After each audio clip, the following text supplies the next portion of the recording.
जय हिंद। नमस्कार साथियों, आप सभी लोगों का मोस्ट वेलकम है आज के इस नए क्लास में। साथियों, आज के इस क्लास में हम सभी लोग जो है पढ़ने वाले हैं एसएससी एमटीएस के एग्ज़ाम के लिए मोस्ट इम्पॉर्टेंट क्वेश्चन को, जो कि साथियों आपके एसएससी एमटीएस के एग्ज़ाम के लिए काफ़ी इम्पोर्टेंट है। तो आप सभी लोग जो इस क्लास को बिल्कुल अच्छी तरीके से लास्ट तक देखिएगा और इस क्लास में दिए जाने वाले सभी प्रश्न को आप अच्छी तरीके से ज़रूर याद कर लीजिएगा, जिससे कि आप लोग जो है अपने एग्जाम में सभी क्वेश्चन को आसानी तरीके से बना पाएंगे। तो चलिए साथियों, क्लास को स्टार्ट करते हैं।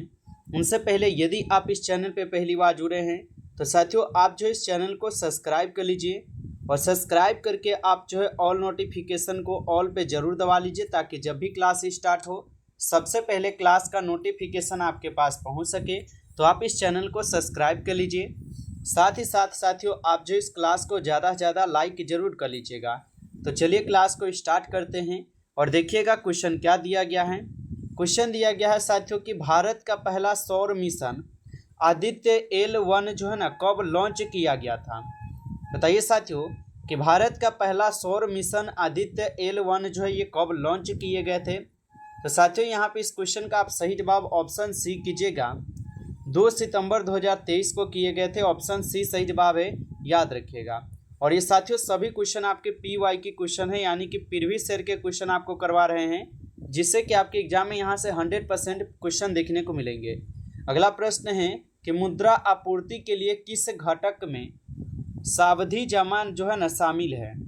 बताइए साथियों कि मुद्रा आपूर्ति के लिए किस घटक में सावधि जमा जो साथियों शामिल हो जाएंगे। तो याद रखिएगा M3 में हो जाएंगे। ऑप्शन यहाँ पे आपका 20 क्वेश्चन का सही जवाब है। अगला प्रश्न है कि 2011 की जनगणना के अनुसार अधिकतम लिंग अनुपात में तीसरा राज्य कौन सा है। तो 2011 की जनगणना के अनुसार अधिकतम लिंग अनुपात में तीसरा राज्य कौन सा है। तो साथियों याद रखिएगा तमिलनाडु हो जाएंगे। ऑप्शन सी इस क्वेश्चन का आपका सही जवाब होगा, तमिलनाडु। अगला प्रश्न देखिए, क्वेश्चन है कि निम्नलिखित में से मानव विकास सूचकांक कौन सा घटक नहीं है। साथियों ये सभी क्वेश्चन बिल्कुल आपको इम्पोर्टेंट और सिलेक्टेड क्वेश्चन करवा रहे हैं, जिससे कि आपके पेपर में साथियों यहाँ से 100% आपको क्वेश्चन देखने को मिलेंगे। तो आप अच्छे से इन प्रश्न को जरूर याद कर लीजिएगा, क्योंकि आपके पेपर में साथियों प्रश्न यहाँ से आपके जरूर देखने को मिलेंगे। बताइए कि निम्नलिखित में से कौन मानव विकास सूचकांक का यहाँ पे घटक नहीं है। तो साथियों याद रखिएगा लिंग अनुपात हो जाएगा। ऑप्शन यहाँ पे आपका डी सही जवाब है, लिंगानुपात। अगला प्रश्न है कि नुसरत फतेह अली खान किस वाद्य यंत्र से संबंधित है। तो नुसरत फतेह अली खान जो ये किस वाद्य यंत्र से संबंधित है। तो साथियों याद रखिएगा हारमोनियम से हो जाएंगे। ऑप्शन ए यहाँ पे आप लोग सही जवाब कीजिएगा, हारमोनियम हो जाएंगे। अगला प्रश्न है कि राष्ट्रीय डिजिटल स्वास्थ्य मिशन कब जो है ना प्रारंभ हुआ था। बताइए साथियों कि राष्ट्रीय डिजिटल स्वास्थ्य मिशन जो है साथियों कब यहाँ पे प्रारंभ हुआ था। तो याद रखिएगा साथियों 15 अगस्त 2020 को प्रारंभ हुआ था। ऑप्शन डी को आप लोग सही जवाब कीजिएगा यहाँ पे। अगला प्रश्न देखिए, क्वेश्चन है कि निम्नलिखित में से पुस्तक 2 लाइफ्स के लेखक यहाँ पे कौन है। बताइए साथियों कि निम्नलिखित में से पुस्तक 2 लाइफ्स के लेखक यहाँ पे कौन हो जाएंगे। तो इस क्वेश्चन का साथियों सही जवाब ऑप्शन बी कीजिएगा, विक्रम सेठ है। ऑप्शन बी इस क्वेश्चन का सही जवाब है। अगला प्रश्न है कि निम्नलिखित में से वंदे भारत ट्रेन परियोजना किस योजना के अंतर्गत आता है। तो निम्नलिखित में से वंदे भारत ट्रेन परियोजना किस योजना के अंतर्गत आता है। तो साथियों याद रखिएगा ये मेक इन इंडिया के अंतर्गत आता है। तो ऑप्शन सी आपका इस क्वेश्चन का सही जवाब होगा, मेक इन इंडिया के अंतर्गत आएगा। अगला प्रश्न देखिए, क्वेश्चन है कि निम्नलिखित में से ताप के गतिवादी सिद्धांत किसने दिया था। बताइए साथियों कि निम्नलिखित में से ताप के गतिवादी सिद्धांत को किसने दिया था। तो साथियों याद रखेंगे केल्विन के द्वारा दी गई थी। ऑप्शन ए आपका सही जवाब है यहाँ पे, केल्विन के द्वारा दी गई थी। अगला प्रश्न देखिए, क्वेश्चन है आपका कि बेटी बचाओ और बेटी पढ़ाओ योजना जो है ना कब शुरू हुई थी। काफ़ी इंपॉर्टेंट है और पूछा भी गया है एग्जाम में कि बेटी बचाओ और बेटी पढ़ाओ योजना जो है कब शुरू हुई थी। तो साथियों याद रखिएगा 22 जनवरी 2015 को ये सूचना जो है ना योजना जो है शुरू की गई थी, याद रखिएगा। अगला प्रश्न है आपका कि विभवांतर का एसआई मात्रक जो है ना क्या होता है। बताइए साथियों कि विभवांतर का एसआई मात्रक क्या होता है। तो याद रखिएगा विभवांतर का ऐसा ही मात्रक होता है वोल्ट। ऑप्शन बी सही जवाब है साथियों, वोल्ट होता है, याद रखिएगा इनको। अगला प्रश्न है आपका कि निम्नलिखित में से थर्माइट अभिक्रिया का प्रयोग जो है ना किस कार्य में किया जाता है। तो निम्नलिखित में से थर्माइट अभिक्रिया का प्रयोग किस कार्य में किया जाता है। तो साथियों याद रखिएगा यह किए जाते हैं आपके रेलवे पटरियों को जोड़ने में। तो ऑप्शन यहाँ पे आपका बी जो इस क्वेश्चन का सही जवाब है साथियों, रेलवे पटरियों को जोड़ने में जो है किया जाता है, याद रखिएगा। अगला प्रश्न है कि बीसीजी के टीके का आविष्कार किसने किया था। तो बीसीजी टीके का आविष्कार साथियों किसने किया था। तो याद रखिएगा अल्बर्ट कैलमेट और कैमेली गुजियरिन ने, यानी कि ये दोनों किए थे, तो ऑप्शन सी हो जाएंगे। अगला प्रश्न है कि निम्नलिखित में से बायोस्फीयर रिजर्व की संकल्पना सबसे पहले किसने दी। तो निम्नलिखित में से बायोस्फीयर रिजर्व की संकल्पना सबसे पहले किसने दिया था।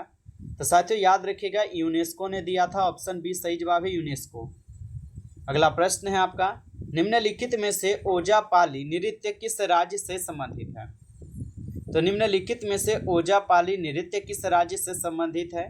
तो साथियों असम से है, ऑप्शन सी को आप लोग सही जवाब कीजिएगा, असम से होगा। अगला प्रश्न है भारत का पहला न्यूट्रॉन रिएक्टर कौन सा है, लगाइए आंसर। और साथियों अभी तक आप इस क्लास को लाइक नहीं किए हैं तो साथियों आप लोगों से रिक्वेस्ट रहेगा कि आप इस क्लास को एक बार ज़्यादा से ज़्यादा लाइक जरूर कर लीजिएगा। चैनल पे पहली बार यदि आप जुड़े हैं तो आप इस चैनल को सब्सक्राइब करके ऑल नोटिफिकेशन को जरूर ऑल पे दबा लीजिए, ताकि जब भी क्लास स्टार्ट हो सबसे पहले क्लास का नोटिफिकेशन आपके पास पहुंच सके। तो आप इस चैनल को भी सब्सक्राइब जरूर कर लीजिएगा। बताइए कि भारत का यहाँ पे पहला न्यूट्रॉन रिएक्टर कौन सा होगा। तो साथियों याद रखिएगा अप्सरा हो जाएंगे, ऑप्शन ए लगाए हैं तो सही जवाब है अप्सरा होगा। अगला प्रश्न है आपका कि निम्नलिखित में से लुसाई जनजाति किस राज्य में निवास करती है। तो निम्नलिखित में से साथियों लुसाई जनजाति जो ये किस राज्य में निवास करती है। तो याद रखिएगा त्रिपुरा राज्य में, ऑप्शन बी इस क्वेश्चन का सही जवाब है। अगला प्रश्न देखिए, क्वेश्चन है निम्नलिखित में से गैसोलीन इंजन की खोज जो है ना किसने की थी। तो निम्नलिखित में से गैसोलीन इंजन की खोज किसने की थी।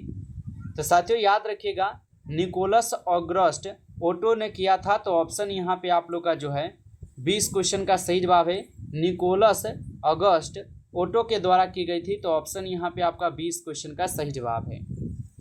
अगला प्रश्न है निम्नलिखित में से राग भैरवी का यहाँ पे गायन काल क्या होता है। तो निम्नलिखित में से राग भैरवी का गायन काल क्या होता है साथियों। तो प्रातः काल आप लोग याद रखिएगा। अगला प्रश्न आपका आता है कि भक्ति आंदोलन के दौरान सबसे पहले किसने एकेश्वरवाद का प्रचार किया था। तो भक्ति आंदोलन के दौरान सबसे पहले किसने एकेश्वरवाद का प्रचार किया था साथियों। तो याद रखिएगा शंकराचार्य और रामानुजाचार्य, इन दोनों ने मिलकर किए थे, तो ऑप्शन सी होगा दोनों यहाँ पे। आगे देखिए प्रश्न है कि चार मीनार का निर्माण साथियों किसने करवाया था। बताइए, काफ़ी इंपॉर्टेंट क्वेश्चन है, सभी लोग लगाइए आंसर कि चार मीनार का निर्माण किसने करवाया था। तो चार मीनार का निर्माण साथियों आप लोग याद रखिएगा मोहम्मद कुली कुतुब शाह के द्वारा करवाए गए थे, ऑप्शन ए आपका सही जवाब होगा इस क्वेश्चन का आंसर। अगला प्रश्न है समुद्र के पानी में खारापन किसके कारण होता है। तो समुद्र के पानी में खारापन किसके कारण होते हैं। तो साथियों याद रखिएगा सोडियम क्लोराइड के कारण होते हैं, ऑप्शन ए आपका सही जवाब है सोडियम क्लोराइड। अगला प्रश्न देखिएगा साथियों, क्वेश्चन है कि किस देश में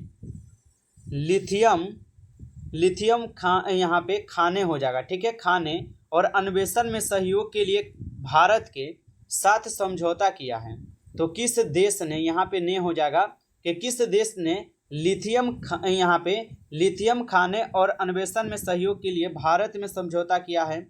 तो साथियों याद रखिएगा अर्जेंटीना होगा इस क्वेश्चन का आंसर। अगला प्रश्न है कि किस धातु का प्रयोग नाभिकीय ऊर्जा संयंत्रों में शीतकाल के रूप में जो ना होता है। तो यहाँ पे किस धातु का प्रयोग नाभिकीय ऊर्जा संयंत्रों में शीतलक के रूप में होता है। तो साथियों याद रखिएगा ये आपके सोडियम का होता है, ऑप्शन सी इस क्वेश्चन का सही जवाब है।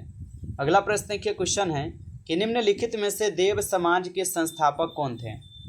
बताइए साथियों कि निम्नलिखित में से देव समाज के संस्थापक कौन थे। तो याद रखिएगा शिव नारायण अग्निहोत्री हो जाएंगे। ऑप्शन ए इस क्वेश्चन का आपका सही जवाब है।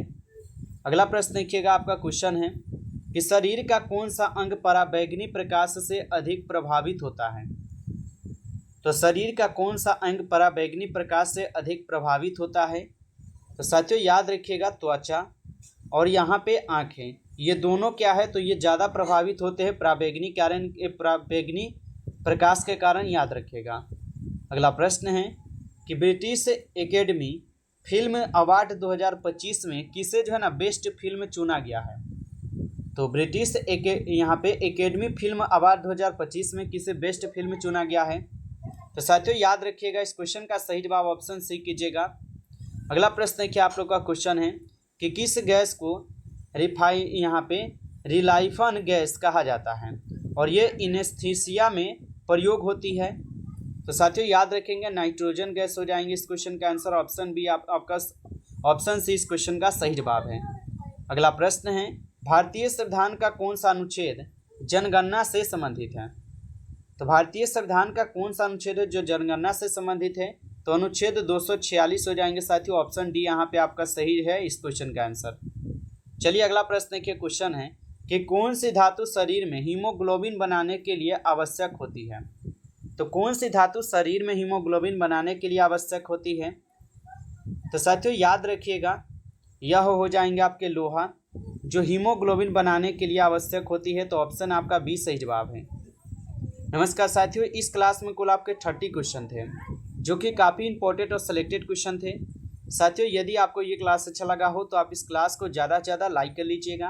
चैनल पे पहली बार यदि आप लोग जुड़े हैं तो आप इस चैनल को सब्सक्राइब करके ऑल नोटिफिकेशन को आप ऑल पे दबा लीजिएगा, ताकि जब भी क्लास स्टार्ट हो सबसे पहले क्लास का नोटिफिकेशन आपके पास पहुंच सके। तो आप इस चैनल को सब्सक्राइब कर लीजिएगा। चलिए फिर मिलते हैं आपसे एक नई टॉपिक के साथ नेक्स्ट क्लास में। तब तक के लिए जय हिंद, जय भारत।